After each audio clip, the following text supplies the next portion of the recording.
Welcome to another episode of Ask the Zamboni Experts. I'm your host, Marty Elliott. Along with me today from the Zamboni Company is Doug Peters, our regional manager of the United States.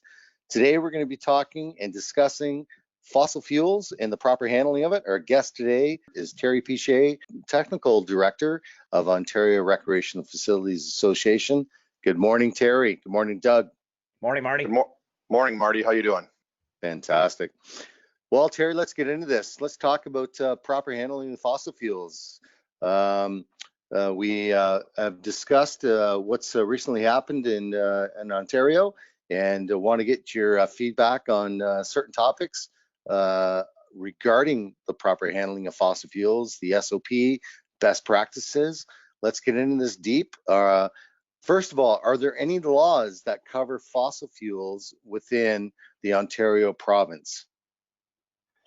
Marty, let's go down memory lane so that we can capture some of the history of what's gone on in the past and what's driven the Ontario Recreation Facility Association to do many of the things that we do as an organization. And in fact, they're completely connected to the safe use of fossil fuels. So historically, the association has been active in providing professional development. And if we take a look back in regards to how we began what we did in regards to special certification for working in ice rinks, it was actually rooted in a fossil fuel incident many years ago with young Tim Hickman, who unfortunately was killed while at work refueling an ice resurfacer. And it's a lot more complicated than that. We go into detail in both our ice maintenance equipment operations program and our safe ice resurfacer operator training session. And from the coroner's inquest, there was a lot of recommendations that came out on how the association, in fact, could lead the industry or provide leadership to the industry in regards to being safer at work. Now, Tim's mother, Shirley, came to the association, and we committed to her that we would not let Tim's accident be lost on the next generation. And so we started down the road of creating the courses that everybody's much aware of, the certified ice technician designation. And really that's, like I said, the foundation block on how we move forward. Now, is there regulations? There's regulations in every province, territory, and state in regards to the handling, storage, and refueling or use of every fossil fuel. Every one of them would have some form of regulations that's associated with it, and it would vary depending on where it was being used and who in fact was using it. So for an example, when you pull up to a gas pump to fuel up your vehicle, they would have very strict legislation, but our responsibilities fall under the same type of legislation. We would just be a separate section or subsection to it, but a lot of times it overlaps. The problem that we've got, or one of the problems that we have lots of problems, is that everybody's done a bang-up job in regards to reducing the risks of handling any form of fossil fuel or noxious gas. So when a manufacturer like yourself drops off a piece of equipment brand new, you guys have had strict regulations that you had to conform to. So before you could drop it off, it was very clear in regards to whatever fossil fuel or how it was being powered, how it will be designed, and what safety equipment and devices must be in place before you drop it off to potentially me as the owner. The wheels start to fall off as after you drop it off, because what you've done your due diligence when you drop it off, or all manufacturers have, and now it becomes my responsibility of the owner to stay on top of it. So from there, it becomes a little bit more complicated again, depending on the fossil fuel that's being used. So you alluded to a recent incident, and we have issues inside the industry, not in just the ice, but when we get into the other aspects of recreation that involve fossil fuels, but specifically the event in southwestern Ontario that still continues to be reviewed by the governing authorities. Had a situation where a CNG tank unfortunately exploded. The good news is nobody was hurt, and lots of lessons can be learned from it. So what we decided to do, and we sent out immediately alert to remind our members of the importance of ensuring that the life expectancy or the expiry of any of the tanks that are associated with CNG or even propane, in fact, are current and up to date. So the partnership that I've got is with the people that maintain my equipment. That may be a manufacturer or maybe someone who is licensed to deal with this type of equipment. And the assumption is that they're most likely going to take a look at the CNG tanks to make sure that the tanks are current and up to date. But that's not a guarantee. And it's not the responsibility of the maintenance truck or the mechanic that's taking a look at it. That's my responsibility as the owner. I need to inventory this type of equipment, and I need to make sure that I know when the tanks need to be retested. Now, what we emphasize as part of the IMEO course, the Ice Maintenance Equipment Operations course, is part of the circle check is that the people that operate this piece of equipment have to conduct a visual inspection. So it doesn't matter what type of fuel you've got. There's a responsibility to make sure that when we take the equipment out, that in fact it's safe. My job as the manager of the facility is to make sure that I understand the legal responsibilities that are associated. And here's the key points. Here's the takeaway. I'm responsible to make sure that how it's transported, how it's safely stored, and how in fact it's used. And then from there, I have to figure out if there's an SDS, a safety data sheet, and I have to train staff on the risks and hazards that are associated with whatever fuel it is. So, I mean, you offer a variety of different pieces of equipment. You've got gasoline, you've got natural gas, you've got diesel, you've got battery powered equipment. And each one of them has different responsibilities and different safety measures, right down from the design of the room that the equipment is being used in, to, like I said, how in fact it is going to be used. Now, one of the things that part of our history was we go back maybe 20 years ago. One of the governing authorities, the Technical Standard Safety Authority, set out a bulletin that basically shifts the landscape in ice arenas from coast to coast. So for those that have been in the industry a long time, they would know that we basically came from a gasoline-powered ice resurfacer environment. It was most likely the primary fossil fuel that was being used in the 70s. And in the 80s, we became that much more conscientious in regards to toxic fumes, and propane and natural gas became what was considered to be a better choice.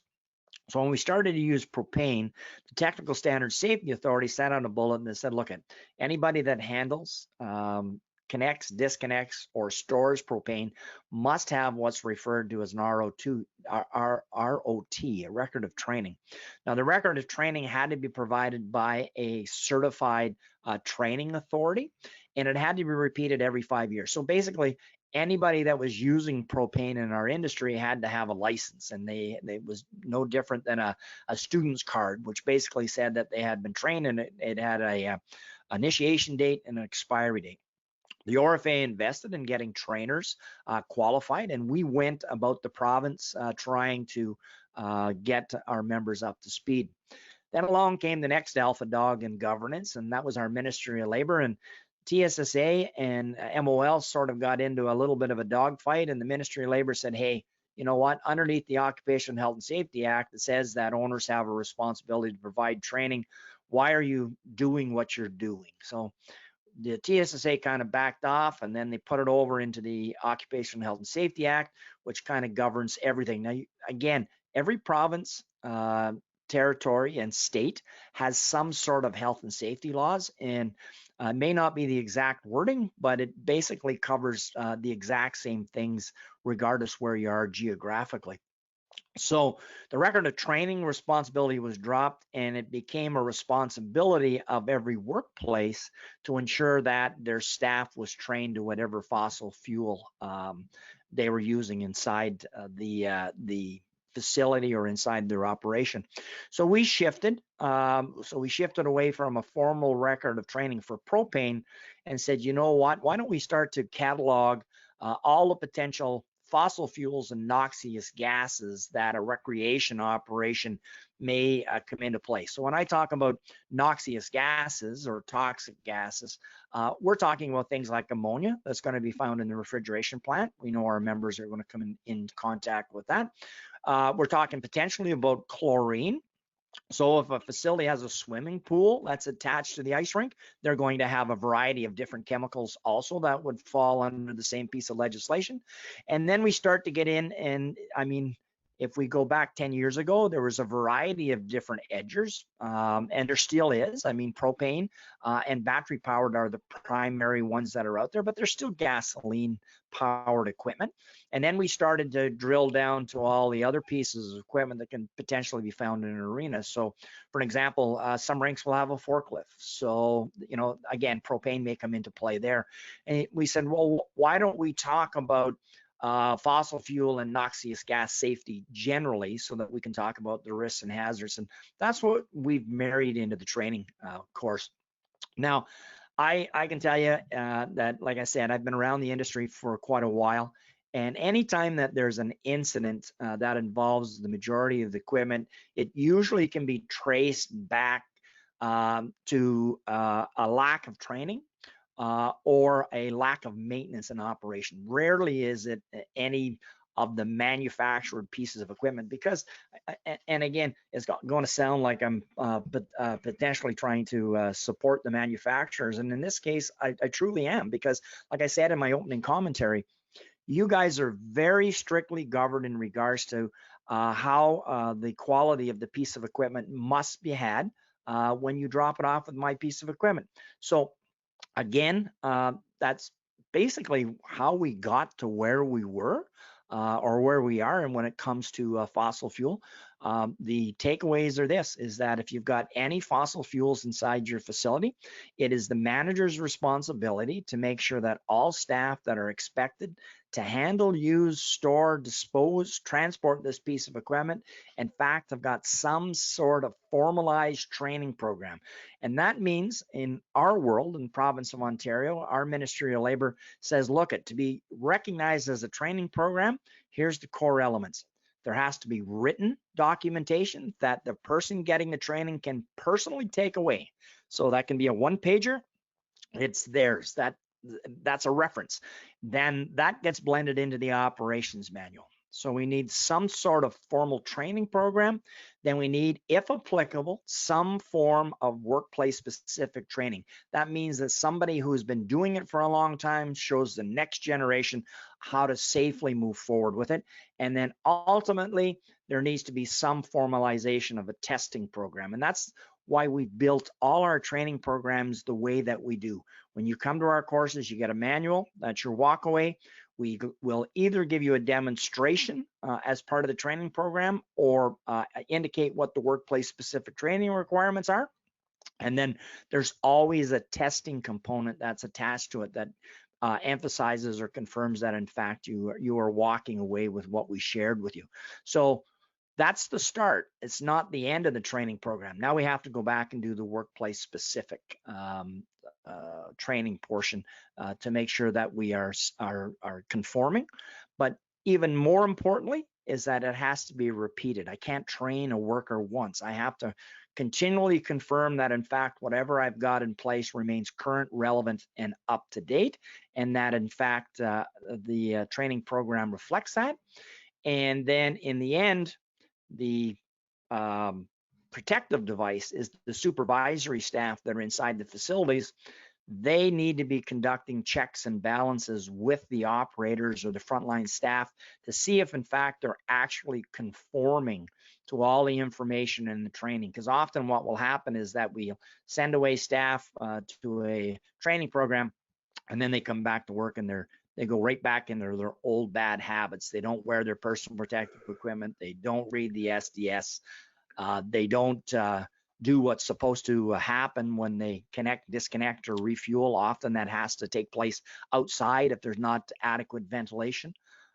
So those are basically the checks and balances in regards to of fossil fuel safety. Again, I can't overemphasize that we are very pleased that the recent incident in South and Western Ontario resulted in no types of injuries. Yes, there was some damage to the facility, and I'm sure that once the final outcomes are released, we'll blend them into our training program to make sure that those lessons aren't lost. So hopefully that kind of explains what's going on here in the province of Ontario, and I think it blends over to other portions of North America and beyond. That's great feedback, Terry. So you know what, our audience that's going to listen to this podcast, you recognize as far as an SOP, standard operating procedures, record of training, best practices. Let's bring it down to the level of the operators. Let's talk about that.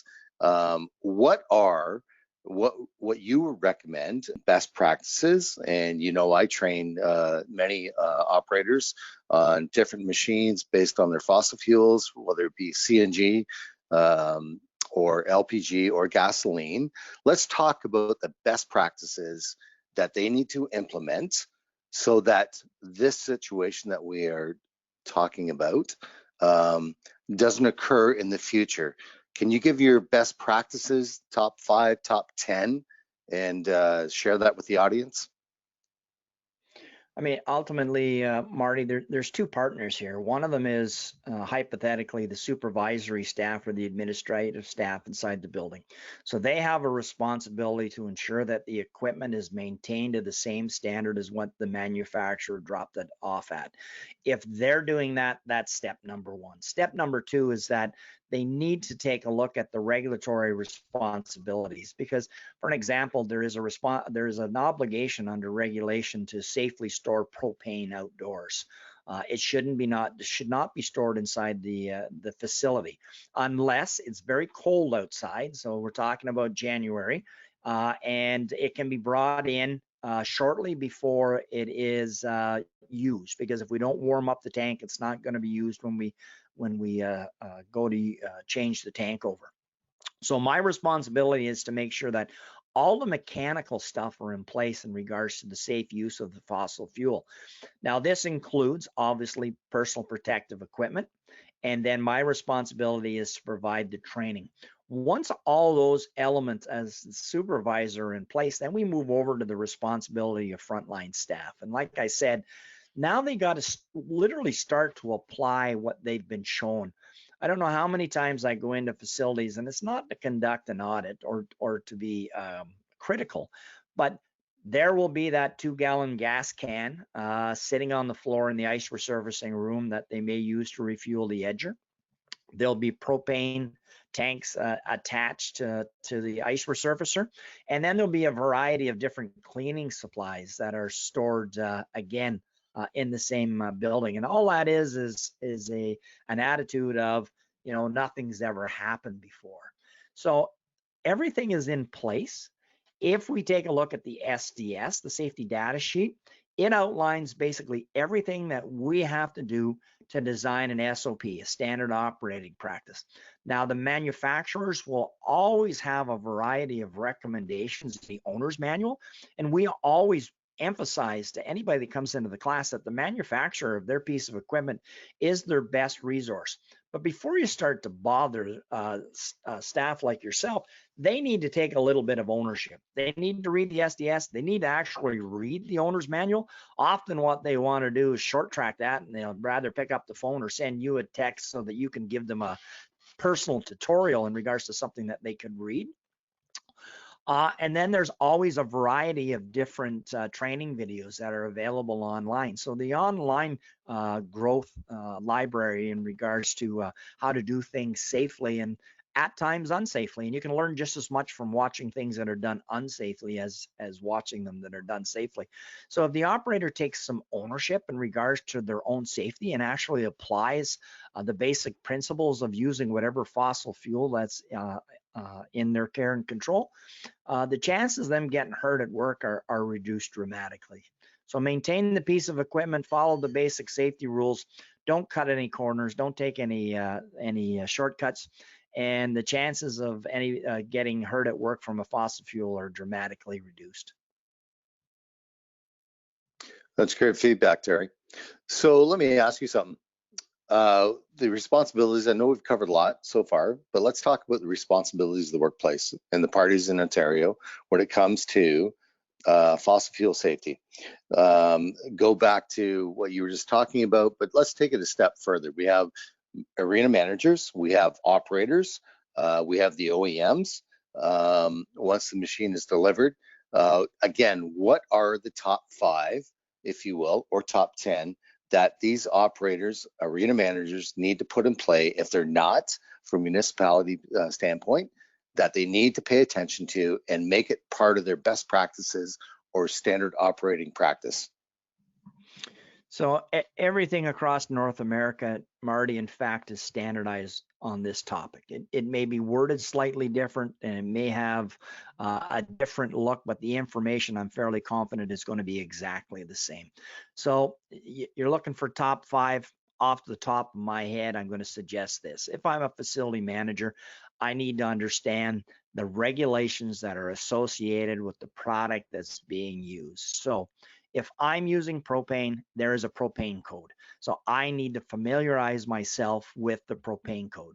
So in Ontario, that's what we do through our training programs. Our partners in the US IRA, they blend that information in. It's a little bit more difficult for them because it's simplistic in my world, because I get to talk about one province. They represent 50 different states.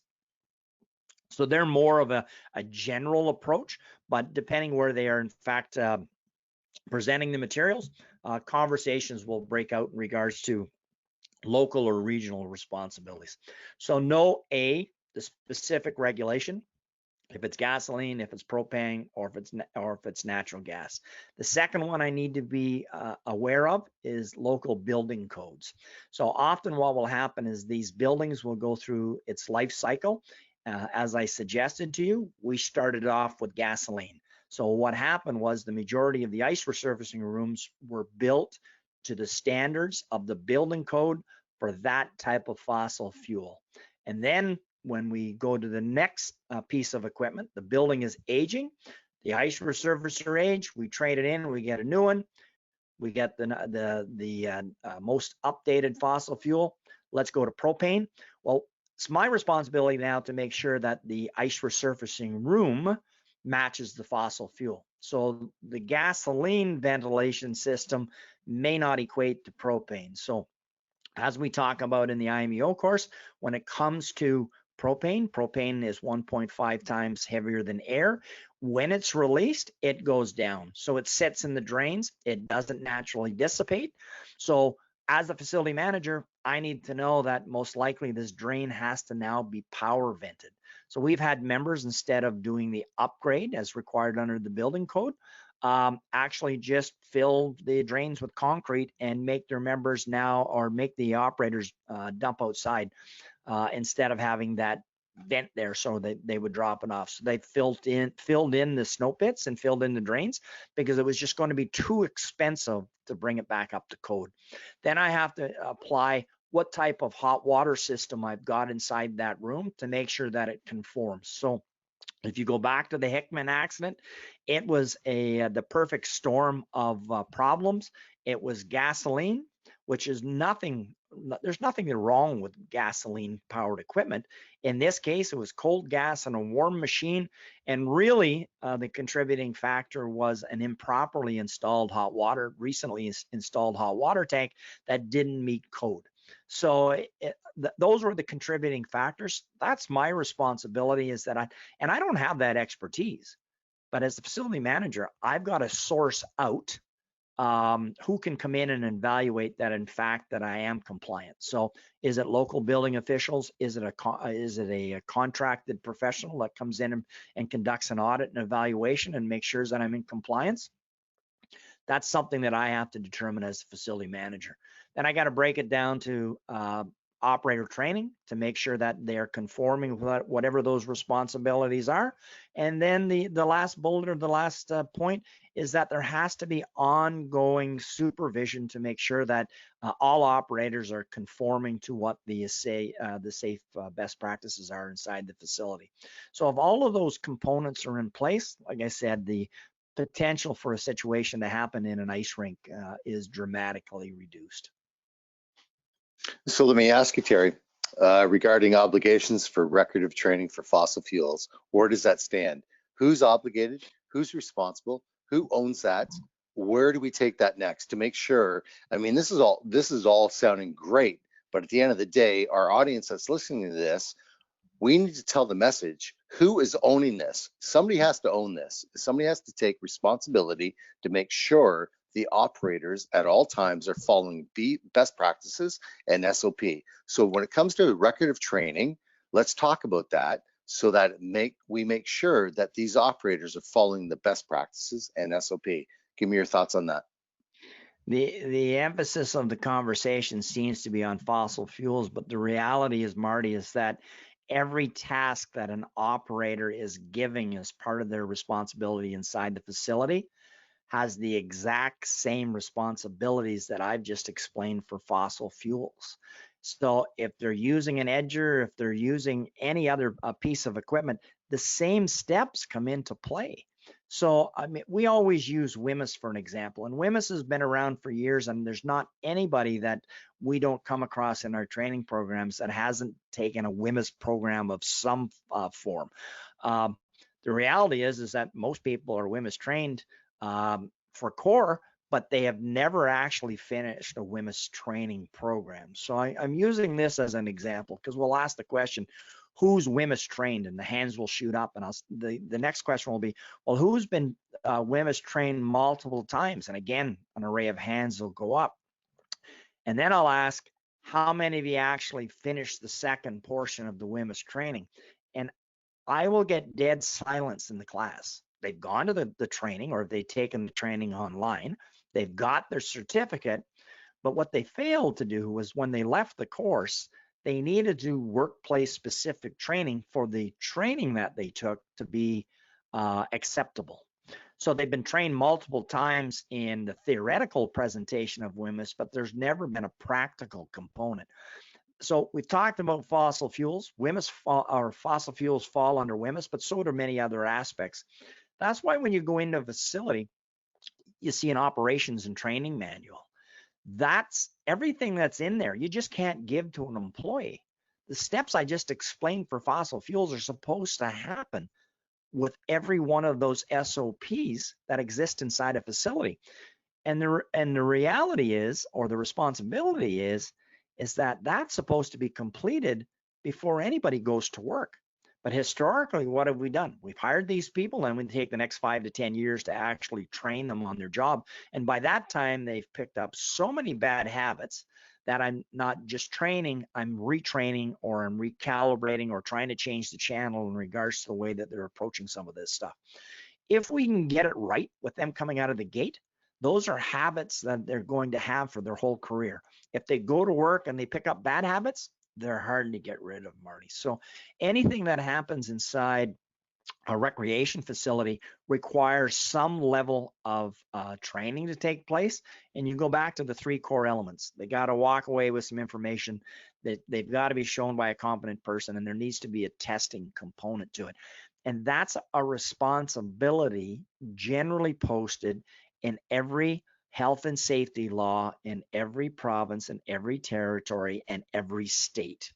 So it's just not the province of Ontario. It echoes from coast to coast to coast to coast.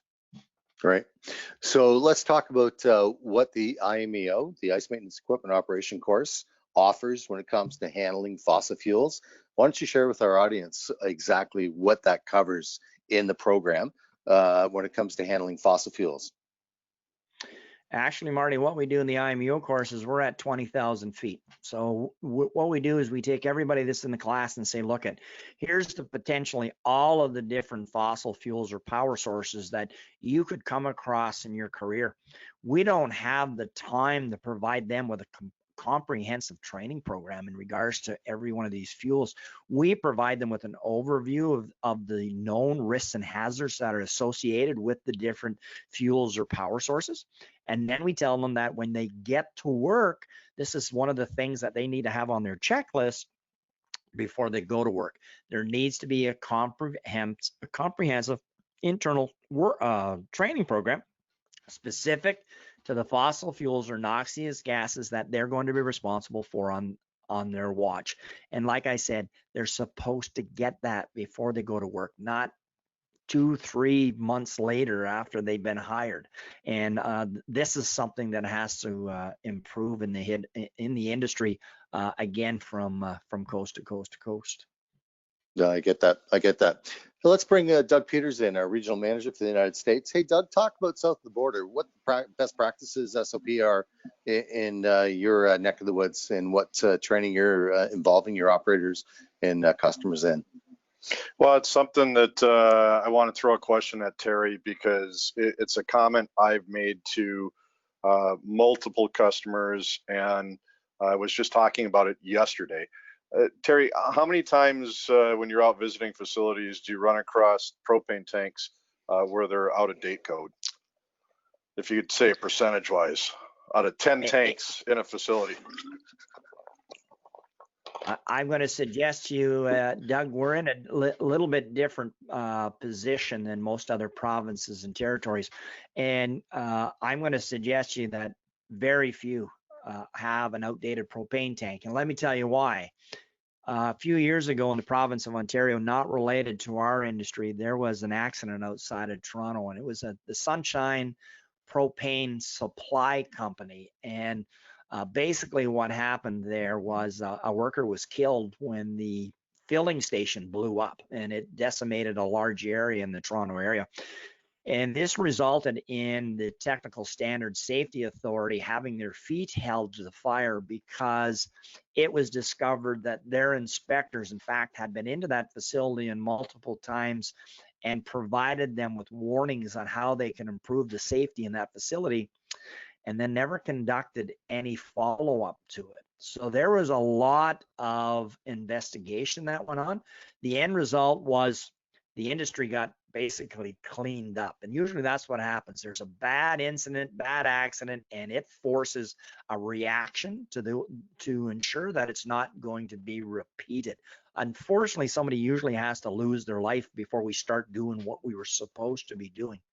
So we used to get tanks that were outdated, because most of the tanks we didn't own. They were owned by the propane supplier. So they were on a tilt-a-whirl type thing, come in the back of the truck, get dropped off the back of the rink, and we would use them. When they were empty, they would recycle them. And that's pretty common in most province, territories, and states.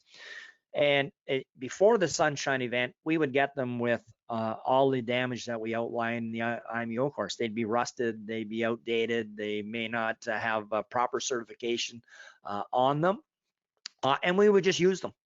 Now, what's happening is the suppliers have definitely responded, and the tanks are not anywhere near the shape they were in before that event. So that's in our neck of the woods is where we're at.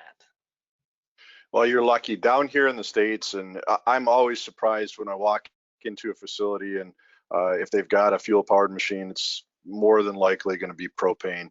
And I can go take a look. If they've got 10 tanks provided to them by a supplier, I'll find that 8 out of the 10 will be out of date.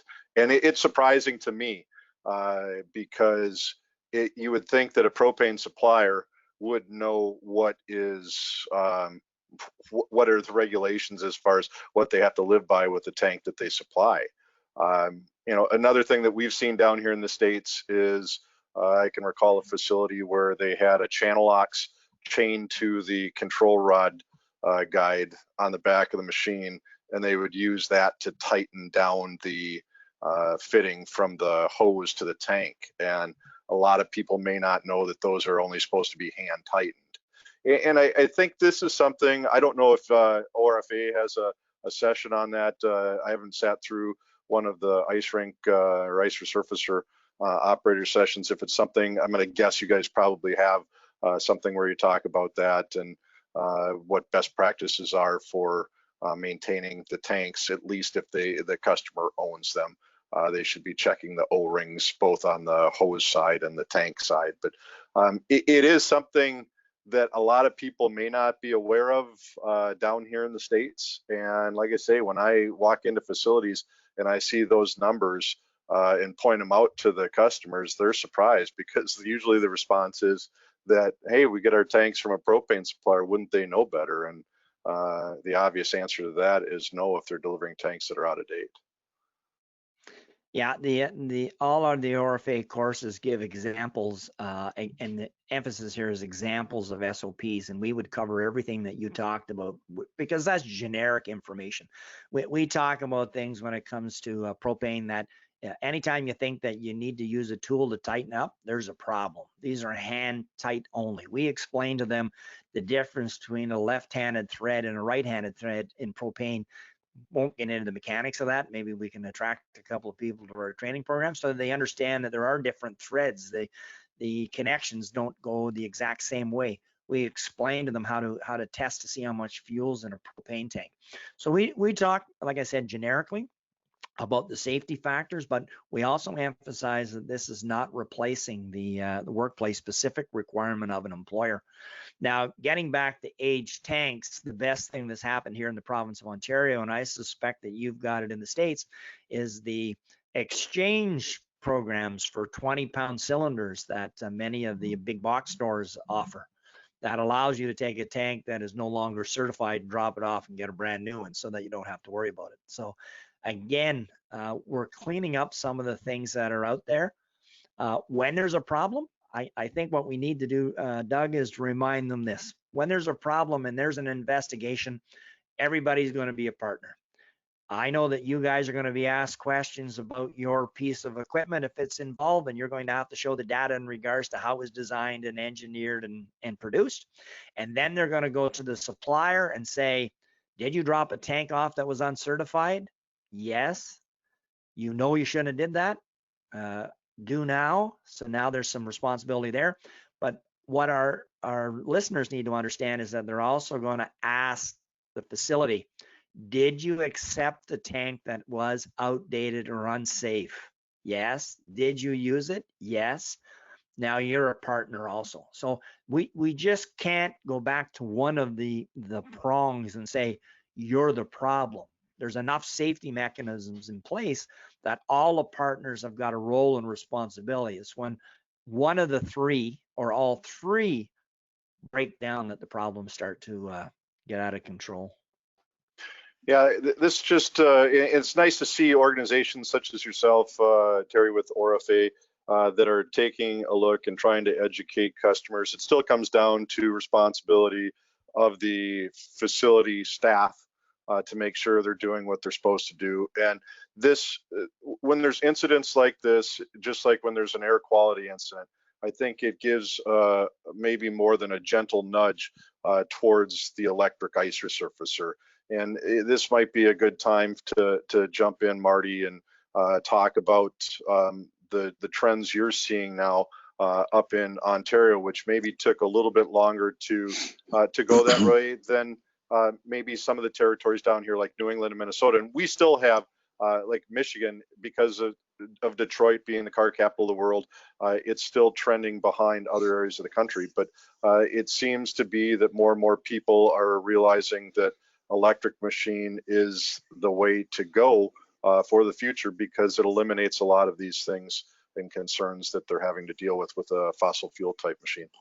Unequivocally, Doug, I tell you, it's I've only been with Zamboni almost 5 years now, and what I've seen specifically in the Ontario market, when I came on board, I'm going to say roughly 20% was electric, 80% was fossil fuel, and we're switching the other way. It's becoming the choice, if you will, the moving to the green, if you will, the best practices for our climate and eliminating fossil fuel. So let me ask you, Terry, let me bring you back in on this. What is ORFA introducing in their IMEO course, the Ice Maintenance Equipment Operation Program, when it comes to electric ice resurfacers, being lead acid or ACs, and then lithium ion, which we were the first OEM to introduce into the marketplace. So why don't you share your thoughts on that, moving from fossil fuel over to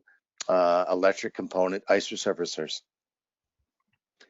Well, I'm about to show my age because every time you guys, and I'm talking manufacturers generally, refer to battery technology as electric, I have a hard time making that connection, because I'm old enough to remember when you actually had an electric model that had a cord that hung from center ice, much like a lawnmower. So anytime I hear electric, I immediately go to this type of operation that ran a motor with a cord on it. But I appreciate what you guys are trying to do in regards to changing the channel away from fossil fuels to battery.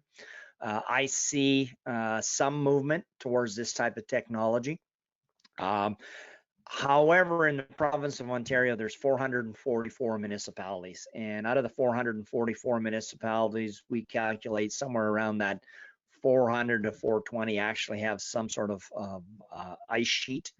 And then from there, what we do is melt it down, is that around 80% of that 400 communities are in populations under 10,000. So they're struggling in regards to the cost difference between fossil fuels and battery technology, and they'll outweigh or they'll weigh, I guess, the advantages and the costs, and try and figure out if in fact it fits in. So we'll watch and see how battery technology continues to grow. But you're right, it definitely has got a lot more traction now than it did 10 years ago. And it's like anything else, right? The more you get out into the marketplace, the less they start to cost. And that's just the way that business is designed. It's got nothing to do with ice resurfacer manufacturers. That's just a fact of life, right? So Well, let's see where it goes. We're there with edgers, right? I mean, edgers. I believe that the battery technology in edgers 10 years ago, when we were talking about battery powered edgers, everybody would just kind of roll their eyes and say, oh, okay, here we go again. But it's taken the manufacturers a while to critique and get the equipment to where it is very reliable. It is a really nice piece of equipment. And the battery technology, pretty sweet. If you can afford it, that definitely is the way to go. You know what? You touch on a subject, and I'll preface to say 444 municipalities in Ontario. That relates to, in our audience, if you want to understand the Ontario marketplace, we are the largest marketplace in the world of arenas. That being said, we are sitting at roughly, in the Ontario marketplace, based on my research, we're sitting at about 40% electric and 60% fossil fuel. So I walk down this path. When it comes to what our topic is, the fossil fuel and the issues that are prevalent in front of us and what is available now. And Terry, you talked about the initial costs and capital expenditure for municipalities. Yes, there's a larger upfront cost, but when you talk about ownership over a 10-year period, taking a look at what we've investigated and what we've researched and what we've identified as black and white numbers, at the end of the day, the municipality is way farther ahead and eliminating, if you will, this issue that we're talking about, the handling and proper handling of fossil fuels within municipal arenas and private arenas as well. So that being said, I think we're all walking down the right path, and we'll continue down the right path and providing the best practices in SOP. So that being said, Terry, I'm going to leave you on a final note and ask you to share with our audience what you want to share as far as what is the best practices. I know we've talked about it, but those operators, those municipalities, those arena managers that are still managing fossil fuel ice resurfacer, what they need to do and make sure they're doing it right day in and day out, so we don't have to read of unfortunate situations moving forward. Marty, everything that we've touched on in the short time we've been together is not brand new. It's been around for, the Occupational Safety Act's been around for more than 40 years. The responsibilities haven't changed.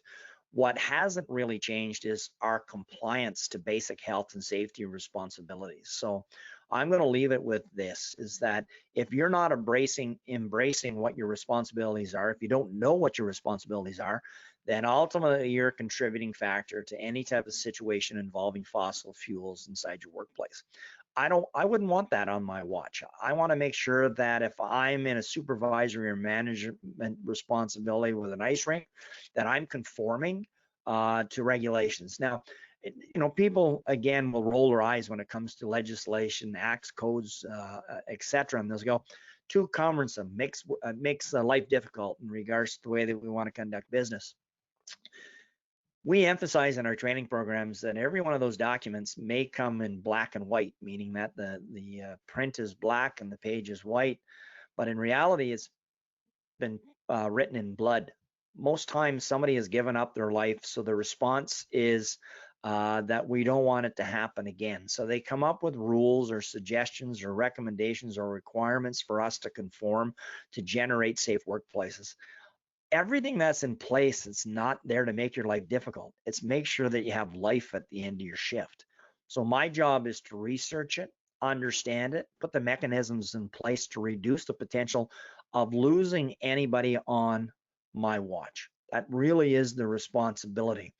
Now, the other one that we haven't spent a lot of time on in any of our training programs, but it's becoming one of the cornerstones to everything that we're presenting, we're reminding the operators that they're a stakeholder. It's just not my job as your supervisor and manager to babysit you while you're at work. You really need to take some of the responsibility for working safely and conducting yourself accordingly so that you can go home at the end of your shift. Now, if I'm failing, providing you training and personal protective equipment, or any other tools that you need, well, there's processes in place to make sure that you're there. And sometimes if you're arguing with management because they don't believe in it, sometimes maybe you just have to walk away and find someplace else to work so that in fact that you're going to live a long, healthy life. Those are choices that each one of us has to make when we wake up every morning. And that's the trick. We want to go home at night. We want to wake up in the morning. I can't say it any better than that, Terry. Well said. And you know what, audience? It is a job, it's a career, and many of the people that I'm in front of, and I know Terry and Doug, you're in front of all the time, that are passionate about what they do.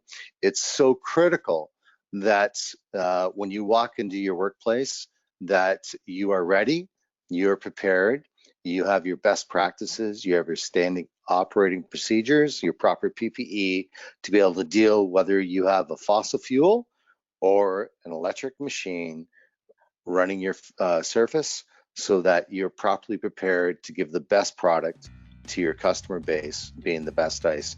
Hey, Terry, I want to thank you again for spending the time with us. It's been a pleasure.